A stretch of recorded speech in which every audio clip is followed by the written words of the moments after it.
하는 자는 곧 율법을 비방하고 율법을 판단하는 것이라. 내가 만일 율법을 판단하면 율법의 준행자가 아니요 재판자로다. 아멘. 이 시간은 야곱의 인생관에 대해서 증거하겠습니다. 다 같이 따라합시다. 야곱의 인생관, 야고보의 인생관. 주님의 동생 야고보는 우리 인생이라고 하는 건 내일을 알 수 없다 하는 연약한 인생인데, 오늘이나 내일이나 아무 도시에 가서 자기가 계획을 세운 날에 큰 사업을 하고 장사해서 많은 돈을 벌어가지고 남부럽게 살아보자 하고 장래를 계획하는 건 하나님 앞에 볼 때는 허탄하고 허황된 것이다, 그렇게 말하고 있습니다. 내일을 알 수 없는데 1년이고 10년을 어떻게 우리가 장담하고 계획을 세울 수 있겠어요?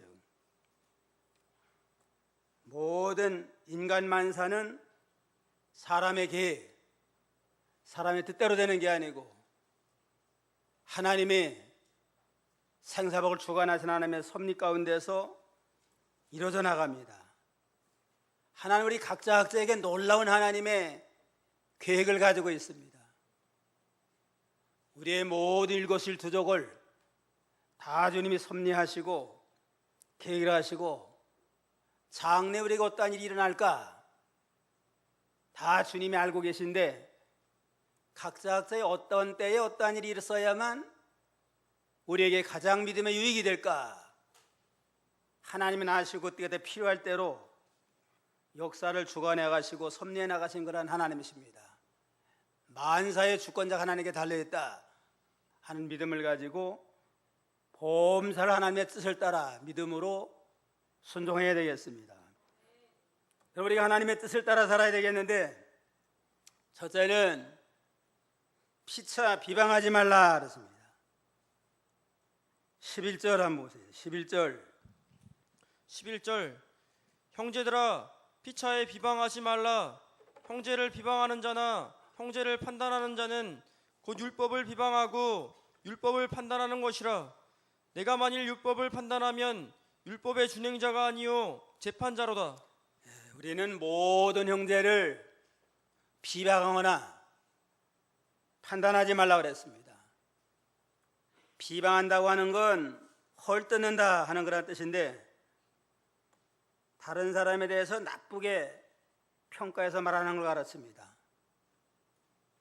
공공연하게 다른 사람에 대해서 좋지 않게 말하는 거, 이걸 비방하고 판단한 일인데, 우리는 모든 형제를 비방하거나 판단하지 말고, 모든 형제는 다 사랑의 관계지, 이웃을 내 몸처럼 사랑하라 하는 하나님의 말씀이니까, 그래서 사랑의 관계지, 남을 헐고 비방하는 건 하나님의 율법을 파괴하는 이러한 잘못된 처사라고 그랬습니다.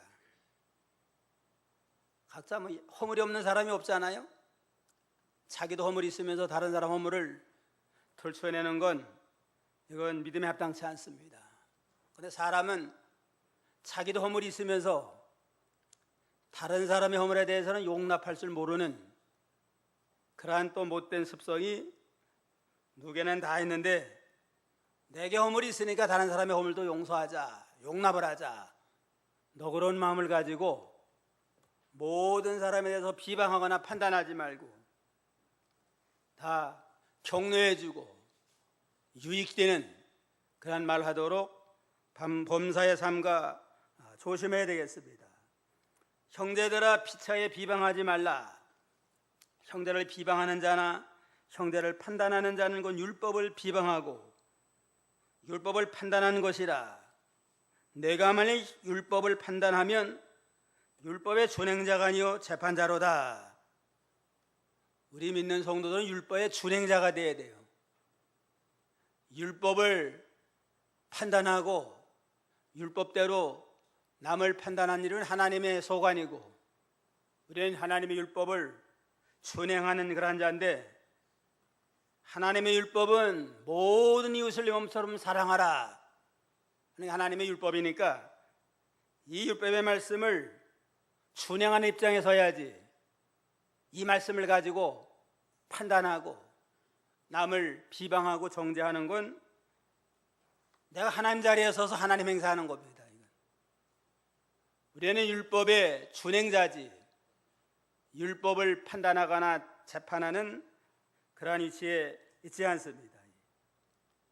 율법을 주신 목적은 죄를 깨닫고 회개하고 그리스도를 영접하게 하는 데 목적이 있습니다. 하나님의 율법으로 볼 때 우리는 다 죄인이니까 율법에서 나는 죄인이로구나 그래서 자기 죄를 발견하고 죄값은 사망이니까 이 죄를 해결하지 않으면 멸망인데 죄인 걸 깨닫고 회개하고 그리스도를 용접함으로 용서하고 구원에 이르도록 율법을 주신 걸 가지고 자기 회개하고 바로 서생하지 아니하고 남을 판단하고 정죄하고 비방한 죄를 서는 건 아직은 하나님 앞에 합당치 않다고 그랬습니다.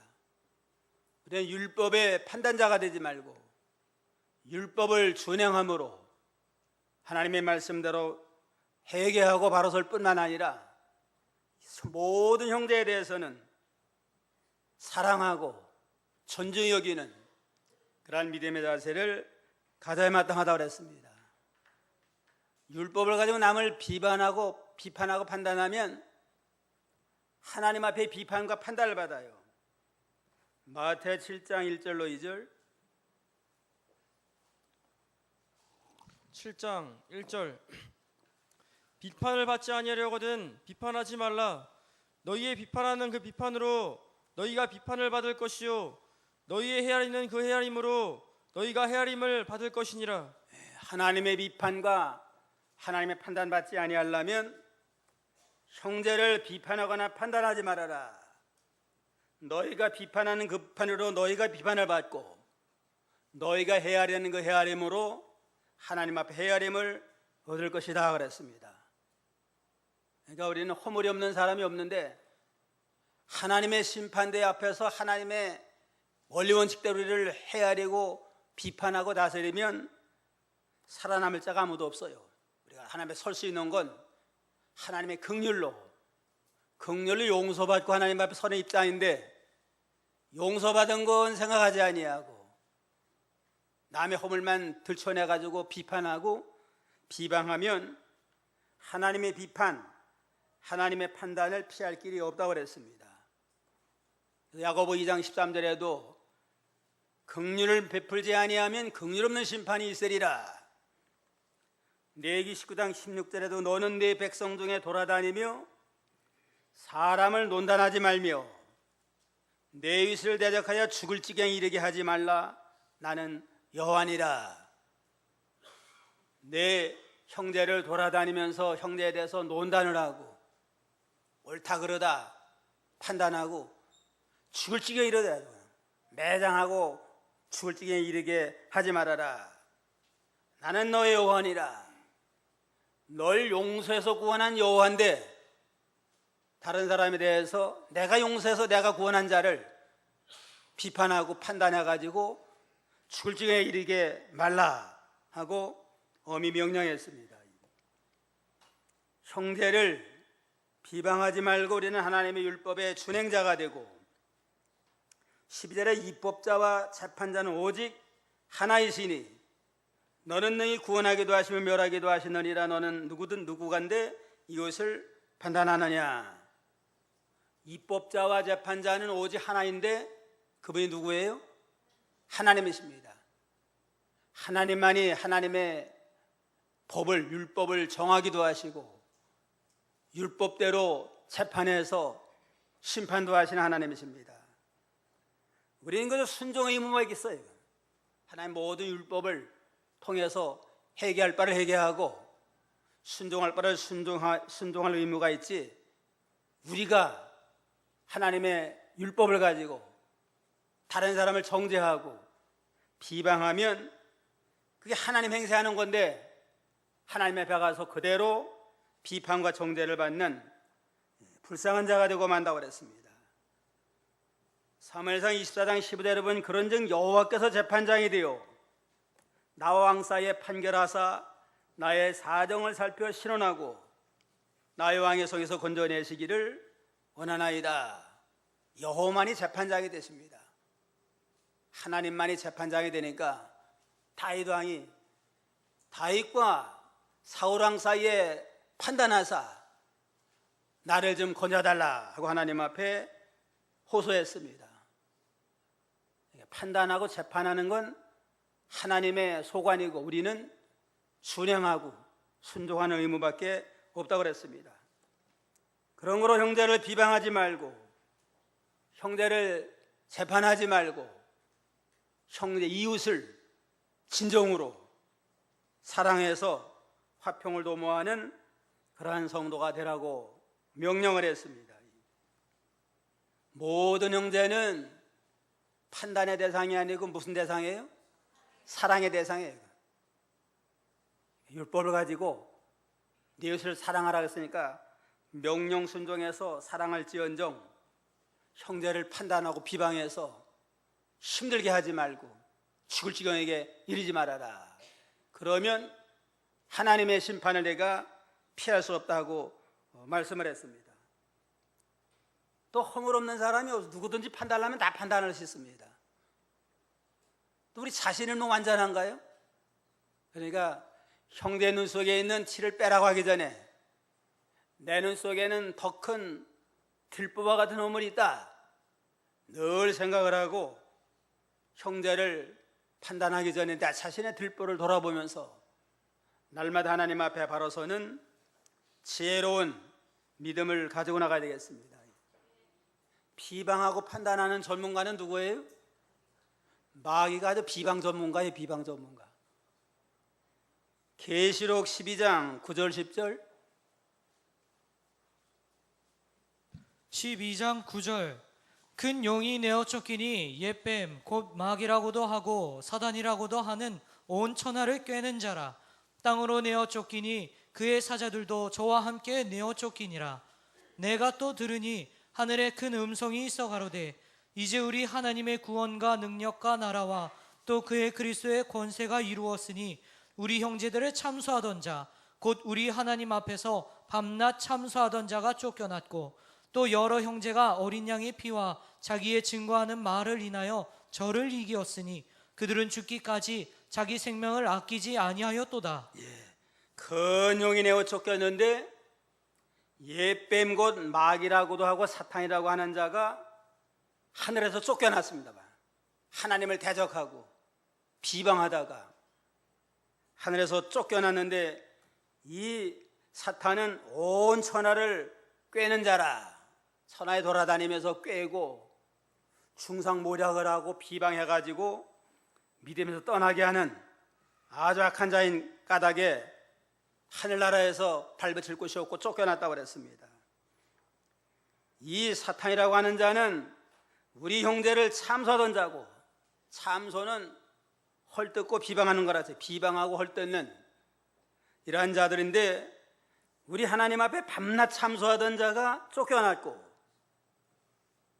이렇게 쫓겨나서 하늘에는 발을 못 붙이고 지금 공중 권세 잡은 권세를 가지고 계속해서 지금 성도로 하여금 비방하게 만들고 원망하게 만들고 불평에 만들어 가지고 믿음에서 떠나게 하는 역사를 지금도 계속하고 있습니다. 참소하고 비방하는 자는 자기도 모르는 사이에 마귀종이 되는 겁니다. 원튼 원치 않든 마귀 종살이 하니까 회개하지 아니하면 마귀 심판받을 때 같이 영원한 멸망에 들어가는 불쌍한 자가 된다고 그랬습니다. 잠깐 피차에 비방하지 말라 하는 말씀을 명심해서 모든 형제들은 사랑의 대상이지 비방과 비판의 대상이 아니다. 비판하고 재판에는 하나님의 소관이고 우리는 모든 형제를 사랑하는 의무만 있다. 그러한 믿음을 가지고 모든 형제를 사랑하는 그러한 믿음을 지켜야 되겠습니다. 둘째는 인생은 잠깐 보이다 없어지는 아침 안개와 같다. 13절 14절 13절 들으라 너희 중에 말하기를 오늘이나 내일이나 우리가 아무 도시에 가서 거기서 1년을 유하며 장사하여 일을 보리라 하는 자들아 내일 일을 너희가 알지 못하는도다. 너희 생명이 무엇이뇨 너희는 잠깐 보이다가 없어지는 안개니라. 너희 생명이 무엇이뇨 잠깐 보이다 없어지는 안개니라. 우리 인생이라고 하는 게 대단한 것 같지만 내일을 알 수 없는 무지하고 연약한 인생입니다.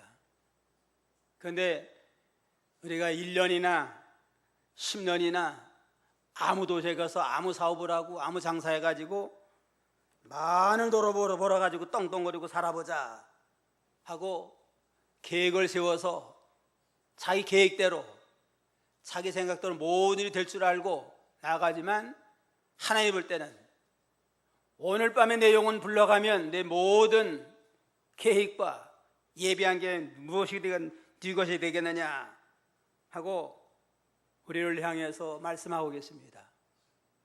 내일을 알 수 없는 게 우리 인생이에요. 그러니까 우리 하나님 앞에 우리는 연약한 하나님이 살려줘야 살고 하나님이 허락해 모든 걸 할 수 있지 하나님 허락지 아니하면 내일을 보장할 수 없는 연약한 어리석은 인생입니다. 늘 깨닫고 겸손한 가운데 하나님 인도와 하나님의 뜻을 찾아 나가는 지혜로운 성도가 되어야 마땅하다고 그랬습니다. 내일 일을 알 수가 없어요. 나폴레옹이 그냥 세계를 정복한 위대한 영웅 아니에요? 유럽을 정복을 하고 러시아까지 정복하러 가려고 그럴 때 참모가 장군님 그거 좀 무리가 되지 않습니까? 러시아까지 우리가 정복한다고 하는 건 무리가 되지 않습니까? 신의도 없지 아니하면 불가능합니다 하고 좋게 건의했대요. 나폴레옹이 유명한 말 한 겁니다. 내 사전에는 불가능이 없다. 계획도 내가 하고 성취도 내가 한다. 얼마나 그냥 하나님 앞에 교만하고 참났단 말이에요. 그러면서 강행을 했는데 결국은 그 전쟁에 실패해가지고 패하고 돌아오고 또 파리까지도 점령당하고 후에는 센테르라는 서업에 청배돼가지고 거기서 비참하게 죽고 말았습니다. 세계를 정복한 영웅 나폴레옹이었지만 내 사전에는 불가능이 없다 했지만 하나님 허락지 아니하니까 러시아 정복에 불가능해가지고 거기서 참패를 당해서 결국은 영원히 멸망당하는 불쌍한 자가 됐습니다. 대단한 것 같지만 하나님이 도와줘야 돼요. 유럽 정복한 것도 하나님이 도와주니래요. 일본도 그냥 아시아를 점령한 다음에는 아주 교만해가지고 저 미국까지 넘봤다가 결국은 실패하고 말았잖아요. 대단한 것 같지만 하나님이 안 도와주면 하루아침에 실패자가 되고 영원한 멸망을 당할 수밖에 없습니다. 잠깐 보이다 없어지는 안개와 같다. 안개가 그냥 자욱할 때는 지석을 부는 것 못해요. 그냥. 그러지만은 태양이 한번 솟아나면 그 모든 안개가 사라지듯이 인간이 대단해가지고 큰 역사랑하고 큰 업적을 남긴 자라 할지라도 하나님이 숨을 한 시간만 딱 중단시키면 암만 영훈혹을 대장군이라 할지라도 꼼짝달싹 못하는 불쌍한 자가 우리 인간인 줄 알고 이날까지 살게 해준 것도 하나님 은혜고 앞으로도 은혜 줘야만 내가 모든 걸 할 수 있다 하는 겸손한 믿음을 가지고 늘 하나님 앞에 믿음으로 사는 지혜로운 자가 되어야 됐습니다. 베드로전서 1장 24절에는 모든 육체는 풀과 같고 모든 영광은 풀의 꽃과 같으니 풀은 마르고 꽃은 떨어지되 오직 주의 말씀은 세세토록 있느니라. 하나님과 하나님의 말씀만 영원 무궁하고 인간의 육체는 풀과 같이 곧 세잔해지고 세상의 모든 부귀영화는 풀의 꽃과 같아져가지고 화무 11홍이라고 열을 가는 꽃이 있고 많지 않습니다. 세상 부귀영화도 다 그와 같고 권불 10년이라고 그러잖아요. 권세도 10년 이상 가는 권세가 쉽지 않아요. 우리나라 같은 경우는 권불 5년이에요. 그냥 5년 동안 권세 잘 누리기도 쉽지 아니하고 한 3, 4년 지나가면 내임덕이 나타나가지고 권세 다 없어지잖아요. 세상 모든 권세, 부귀영화는 다 이렇게 바람을 잡는 것과 같습니다. 내일을 알 수 없는 연약한 인생이다. 늘 잊지 아니하고 하나님 앞에 겸비한 자가 되어야 되겠습니다. 셋째는 주의 뜻이면 살기도 하고 무엇을 할 수 있다. 반대로 하나님의 뜻이 아니면 하루도 못 살고 아무것도 할 수 없다 하는 걸 잊지 말아야 되겠습니다. 15절 너희가 도리어 말하기를 주의 뜻이면 우리가 살기도 하고 이것저것을 하리라 할 것이거늘 16절 이제 너희가 허탄한 자랑을 자랑하니 이러한 자랑은 다 악한 것이라. 너희는 도리어 말하기를 주의 뜻이면 우리가 살기도 하고 이것저것 할 수 있다 하고 하나님 앞에 겸손한 자가 되라고 그랬습니다. 내를 알 수 없는 인생이지만 하나님 뜻이면 내일도 살고 모레도 살고 1년도 살고 10년도 살아서 원하신 뜻을 이루어 나갈 수 있지만 하나님 허락지 않으면 아무것도 할 수 없습니다. 생사가 다 하나님께 있나이다. 하나님 절대 주권을 믿고 늘 하나님 앞에 겸비한 자가 되어야 됩니다. 사무엘상 2장 6절 8절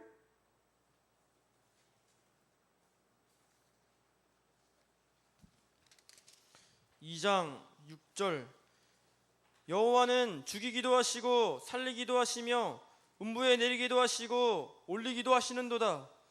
여호와는 가난하기도 하시고 부하기도 하시며 낮추기도 하시고 높이기도 하시는도다. 가난한 자를 진토에서 일으키시며 빈핍한 자를 거름더미에서 드사 귀족들과 함께 앉게 하시며 영광의 위를 차지하게 하시는도다. 땅의 기둥들은 여호와의 것이라. 여호와께서 세계를 그 위에 세우셨도다. 여호와는 죽이기도 하고 살리기도 하시는도다. 살고 죽는 게 하나님께 달렸어요. 이건. 요즘 건강에 대해서 아주 얼마나 신경들 많이 써요. 그냥 운동 많이 하고 건강에 필요한 거 먹고 하지만 그렇다고 오래 사는 거 아니에요. 하나님이 허락한 만큼 삽니다. 암만 공해도. 어떤 한의사가 운동 많이 오래 살고 건강하다. 조깅을 아주 건강에 좋다 해가지고 칼럼을 쓰고 많이 그랬는데 조깅하다가 죽었대요. 그냥. 의학적으로 보면 조깅하고 그러면 건강해서 오래 살 것 같지만 하나님이 그 정한 때가 되면 암만 조깅하고 건강한 사람도 밤새 그냥 데려갑니다. 살고 죽는 게 하나님께 달려있고 음부에 내리게 하고 올리기도 한다. 구원과 심판도 하나님께 있습니다. 하나님이 구원해 줄 자는 암만 미련하고 우둔한 자도 구원해 주시고 암만 유능하고 훌륭하고 대단한 사람도 믿음 안 지켜가지고 하나님이 심판하면 멸망받을 수밖에 없고 높이기도 하고 낮추기도 하고 세상이 높아지고 성공하는 것도 유능하다고만 다 높아지는 게 아니고 하나님이 도와줘야만 높아지기도 하고 잘 되기도 하고 유능해가지고 그냥 높아지고 잘 나가는 사람도 사건 하나 터지면 그걸로 인해 가지고 낮아져가지고 아예 정치생이면 끝나는 일 많이 있지 않아요? 유능 훌륭해서 그냥 승승장구 올라가기만 하다가 사건 하나 터지니까 그냥 추락을 해가지고 소생 못하게 됩니다. 낮추고 높이는 게 하나님께 달려있고 가난하고 높아지는 부하는 것도 하나님께 달려있고 가난한 자를 진토에 일으켜서 빈비한 자의 거름더미에 드사 귀족과 함께하게 하다. 가난하고 참 진토와 같은 연약한 자도 하나님이 높여주려면 또 높여서 영광의 자리에 앉게 하십니다. 다윗과 같은 사람 가난한 그냥 목동 출신 아니에요. 베들레헴 목동에 이세 아들 하면 별 볼 일 없는 사람이에요. 베들레헴에서 목동 노릇하는 그러한 다윗이었지만 어려서부터 천상천하에 여호와께는 복이 없나이다, 하나님만 복행으로 모시고 여호와의 명령의 말씀을 잘 순종하고 전심으로 여호와를 의지하며 기도하며 모두 하나님 보시기에 정지가 일만 향하고 나아가니까 하나님이 목동을 들어가지고 골리앗을 물리치게 하고 큰 승리하게 하고 이스라엘 왕이 되게 하고 왕 가운데 제일 믿음이 훌륭한 믿음의 왕이 돼가지고 그리스도의 조상이 되는 영광의 자리에 서게 했다고 그랬습니다. 반면에 사울왕은 유대 나라의 초대 왕이 되는 아주 영광스러운 자예요. 내내 왕이 없다가 초대 왕으로 부름받은 자는 얼마나 참 존귀한 자예요. 왕 된 다음에 교만해가지고 하나님 말씀을 순종하지 않고 나가니까 하나님이 낮춰가지고 비참하게 전장에 뒀고 자녀까지 함께 죽어가지고 태가 끊기는 그러한 비참한 일을 당했습니다. 가난한 자, 진토에 있는 자라 할지라도 믿음으로 말미암아 하나님 합한 자면 존귀한 자가 되고, 아무리 존귀하고 영광스러운 자라 할지라도 교만하고 불순종함으로 믿음으로 합당치 아니하면 하루아침에 낮추는 그러한 하나님이라고 그랬습니다. 모든 만사의 주권이 생사복이 하나님께 달려있다, 그러한 믿음을 가지고 항상 겸비한 마음을 가지고 어떻게 하나님의 뜻인가, 하나님의 뜻을 찾고 하나님 인도를 따라 순종하는 그러한 지혜로운 그러한 믿음의 사람이 다 되어야 되겠습니다. 너희가 도리어 말하기를 주의 뜻이면 우리가 살기도 하고 이것저것을 하리라. 하나님의 뜻이면 살 수도 이것저것 할 수도 있습니다. 반면 하나님의 뜻이 아니면 살지도 못하고 이거 해도 안 되고 저거 해도 안 됩니다. 하나님 도와줘야 됩니다. 절대 주권을 믿고 늘 기도하는 마음으로 하나님 인도를 따라 나가는 자가 복 있는 자입니다. 16절에 이제 너희가 허탄한 자랑을 자랑한 이러한 자랑은 다 악한 것이라. 일시적으로 세상이 잘 된다고 해서 부유하고 성공했다고 하나님이 되게 해준 건 깨닫지 못하고 그 자랑해요. 내가 잘해가지고 성공하고 잘 됐다, 그게 허탄한 거라고 그랬습니다. 모든 영광을 다 하나님께 돌리면 하나님의 줄 알고 나가면 하나님이 점점 하나님이 붙들어줄 터인데, 조금 잘 됐다고 그냥 교만해가지고 다른 사람 무시하고 나가서 하나님까지도 경홀히 여기고 나가는 그러한 자는 허탄한 자랑인데, 허탄한 자랑이니까 그저 얼마 안 가면 다 그저 낮춰지고 맙니다. 그러니까 세상에 있다고 자랑하지 말고 교만하지 말고 하나님 앞에 내가 어떠한 믿음으로 살았나 늘 그걸 바라보고 나가야 됩니다. 조지 투렛이라고 하는 경건한 박사가 있었는데 그 텍사스의 부유한 석유로 성공한 사장집에 초대를 받았대요. 아주 저택이나 의리하더래요. 초대받아가지고 대접을 잘 받으면서 그냥 자기 보이는 모든 석유탑, 석유로 성공한 모양이에요. 이것저것 보여주면서 이것도 내 거고 저것도 내 겁니다. 내가 24년 전에는 빈털털이었는데 이렇게 성공해가지고 보이는 모든 유전들이 다 내 것입니다. 또 저 한편에서는 아름다운 또 농장도 다 내 겁니다. 또 한편에서는 또 그냥 산이 있는데 저 휴양림도 내 겁니다. 이것저것 다 자랑으로 돼요. 그러니까 그 박사님이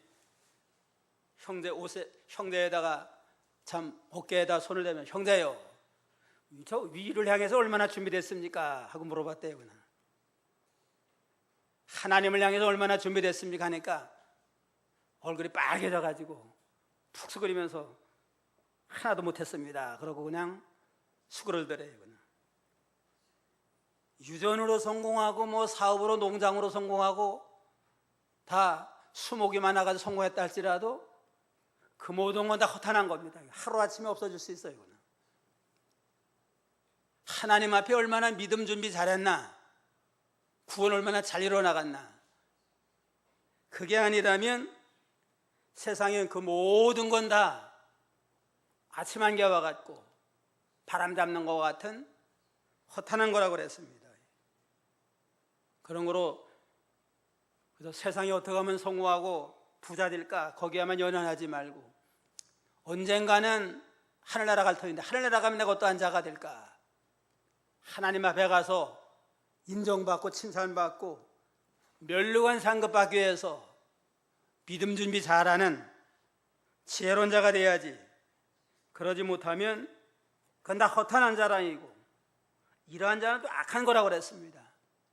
하나님이 되게 한 건데 하나님 앞에 보답을 하고 하나님 높이지 아니하고 자기 자랑하니까 얼마나 이건 악한 일 아니에요? 세상 것만 바라보고 나간 자는 허탄하는 거고 다 악한 일환이라고 그랬습니다. 그런 거로 이 마지막 절 다 같이요. 그러므로 사람이 선행할 줄 알고도 행치 아니하면 죄니라. 어떻게 하는 게 선한 일인가? 어떻게 하나님의 뜻대로 사는 건가? 믿음으로 바로 살아야 될 걸 알면서도 행하지 아니하면 그거는 아주 참 죄라고 그랬습니다. 세상이 전부가 아니고 언젠가 하늘나라 가서 우리는 이제는 하나님 앞에 심판받아야 된다. 알면서도 세상만 바라보고 믿는 일에는 힘쓰지 아니하면 그건 아주 어리석은 자고 그게 죄가 된다고 그랬습니다.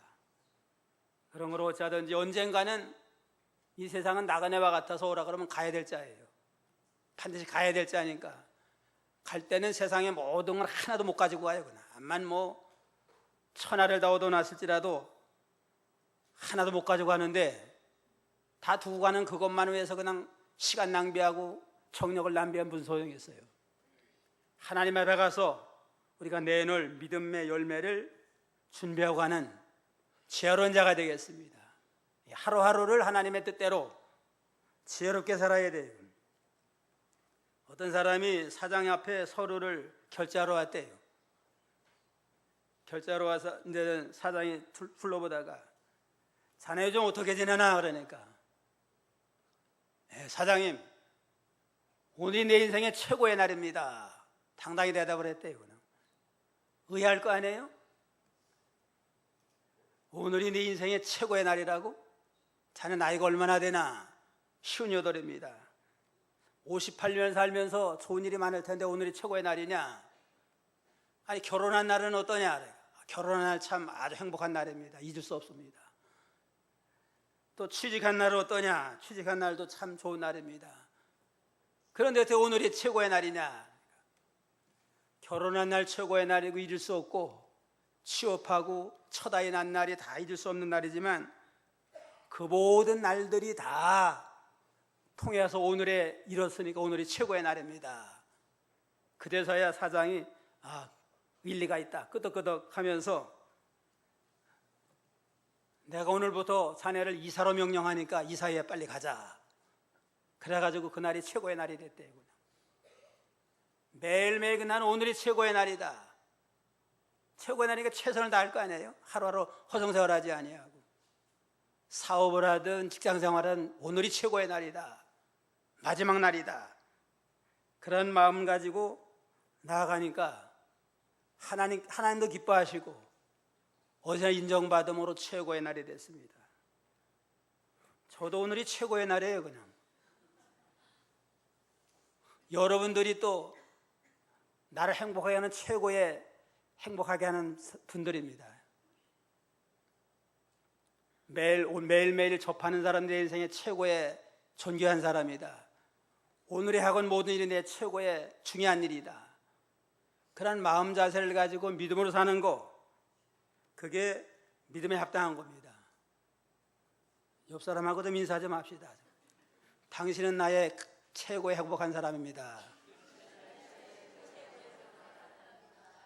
앞뒤로 좌우로 그래요. 원망불평하지 말고. 오늘 제목이 뭐예요? 야곱의 인생관. 첫째는 피차에 비방하지 말아라. 모든 형제를 사랑의 대상으로 봐야지 비방하지 말아라. 둘째는 뭐예요? 인생은 잠깐 보이다 없어지는 아침 안개와 같다. 인생이 대단한 것 같지만 잠깐 보이다 없어지는 아침 안개와 같은 줄 알고 세상 부귀영화에 연연하지 말고. 셋째는 주의 뜻이면 살기도 하고 이것저것 할 수 있다. 반면 하나님의 뜻이 아니면 살지도 못하고 아무것도 못한다. 하나님 앞에 겸손한 마음을 가지고 최선을 다해서 살게 해준 게 하나님 앞에 감사하며 내 인생의 최고의 날로 감사하며 마음과 뜻과 정성으로 하나님 앞에 충성을 하고 모든 사람을 사랑하며 맡은 일에 충성하겠습니다. 그러한 믿음을 가지고 매일매일 승리하는 저희가 다 되어야 되겠습니다.